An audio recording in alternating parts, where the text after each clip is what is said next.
మంచి కాపరి, మన కాపరి మంచి కాపరి, మనల్ని మన కోసం ప్రాణం ఇచ్చిన కాపరి, మన కోసం ఆయన తన ప్రాణాన్ని రక్తాన్నే ఇచ్చాడు. దానికంటే అమూల్యమైంది ఎక్కడ లేదు, ఏమీ లేదు. ఎలాంటే ఈ లోకమంతా తూకమేసినాను ఆయన రక్తంతో యాది సమానం కాదు. కాబట్టి మనం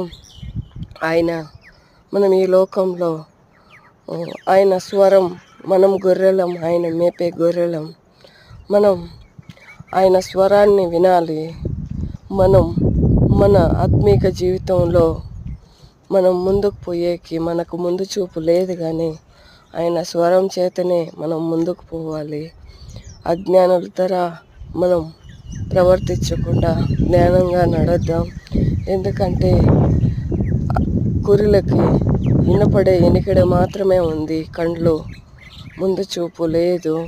అన్ని విషయాల్లో సహా కురుబను వదిలితే మనం యాదినో ముందుకు పోయేకి మనకు కనపడదు. కాబట్టి